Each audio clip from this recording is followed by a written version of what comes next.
শুভ সকাল। আমি দাঁড়িয়ে আছি চেন্নাইয়ে। চেন্নাই এয়ারপোর্টে কিছুক্ষণ আগেই নামলাম।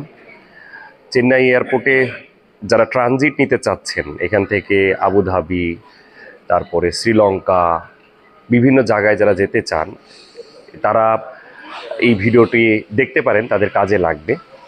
এই এয়ারপোর্টে আপনি নামার পর ঠিক এই গেট দিয়ে আসলেই বাম দিকে ঢুকে গেলে আপনি ওয়াশরুম পাবেন। এখানে ওয়াইফাইয়ের ব্যবস্থা আছে একটু সামনের দিকেই, এবং এই ওয়াইফাই ওয়াশরুম এগুলো আপনি ফ্রিতে ইউজ করতে পারবেন। সবথেকে গুরুত্বপূর্ণ বিষয় হচ্ছে এখানে আপনি এই জায়গাটুকুর মধ্যেই আপনাকে থাকতে হবে। যেমন আমাদের এখানে 5 ঘন্টা ট্রানজিট, 5 ঘন্টা কিন্তু আমরা এখানেই আছি। মানে আপনি চাইলে ভিতরে যেতে পারবেন না, খাবার খেতে পারবেন না। এখানে পানি আছে, খাবার যদি আপনার সাথে থাকে তবে খেতে পারবেন। আর এখানে বাই ওভার ফোন অর্ডার করলে কিছু খাবার আপনাকে দিয়ে যাবে, এতটুকুই। আর এটা সামনের দিকে গেলে কিছু সিটিং অ্যারেঞ্জমেন্ট আছে, তবে এখানে আপনি লম্বা সময় বসে থাকতে পারবেন। তবে আবার বলছি যে ভিতরে যেতে পারবেন না। আপনাকে হয়তোবা আপনার ফ্লাইট যখন আম, এখান থেকে ডিপার্চারে যাবে তার আধা ঘন্টা বা 1 ঘন্টা আগে, ম্যাক্সিমাম 1 ঘন্টা আগে তারা কল করবে, তখন আপনি যেতে পারবেন। ভিতরে এখানে সিটিং অ্যারেঞ্জমেন্ট আপনারা দেখতে পাচ্ছেন, এই জায়গাটা আপনি বসতে পারবেন। আর ঠিক ওই কর্নারে একটু যদি সামনের দিকে আমরা আগাই তাহলে ওখানে দেখতে পারবেন যে কিছু স্লিপিং চেয়ার আছে, খুব অল্প সংখ্যক, সব মিলিয়ে হয়তোবা 10-12টা হবে। তো যারা খুব ভাগ্যবান তারাই আসলে এই জায়গাটা পান, তারা হয়তোবা আর একটু রিল্যাক্সে এখানে রেস্ট নিতে পারেন।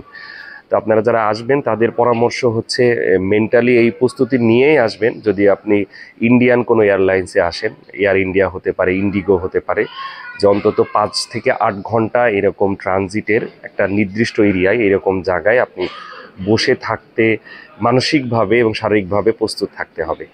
এবং এখানে আপনি যদি আপনার কাছে পানি নাও থাকে পাবেন, তবে খাবারের জন্য এরকম কিছু এখানে নাম্বার দেওয়া আছে, হচ্ছে কাছে কাছে রুপি থাকতে হবে, না হলে আপনি আবার এটা কিনতে পারবেন না।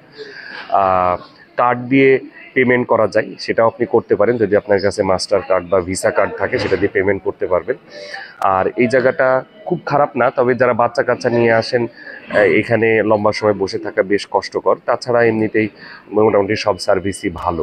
ওয়াইফাইয়ের একটা লিমিটেশন আছে, 45 মিনিটের জন্য দেয়। একবারই নিতে পারবেন আপনার একটা বোর্ডিং পাস দিয়ে। সো আশা করি এই ব্যাপারেও আপনি একটু সচেতন থাকবেন যে কখন আপনার ওয়াইফাইটা দরকার সেই সময়টাই নেবেন, তাহলে 45 মিনিটসের পর আপনি কিন্তু আর এটা এক্সটেন্ড করতে পারবেন না। ধন্যবাদ। এই তথ্যটুকু শেয়ার করার দরকার ছিল বলে মনে করলাম, কারণ অনেকেই আছেন, সামনে শীতের সময়, সিজন শুরু হচ্ছে ঘোরাঘুরির। আমাদের ইন্ডিয়া পার্শ্ববর্তী দেশে যেহেতু ট্রাভেল বন্ধ, তাহলে শ্রীলঙ্কা, মালদ্বীপ অনেক জায়গায় আপনারা যাবেন। শ্রীলঙ্কা একটা বেস্ট চয়েস হতে পারে আপনাদের। তো সেক্ষেত্রে এই বিষয়টি মাথায় রাখলে আশা করি আপনার ট্রাভেলটি আরও সুন্দর হবে। সবাইকে ধন্যবাদ ভিডিওটি দেখার জন্য।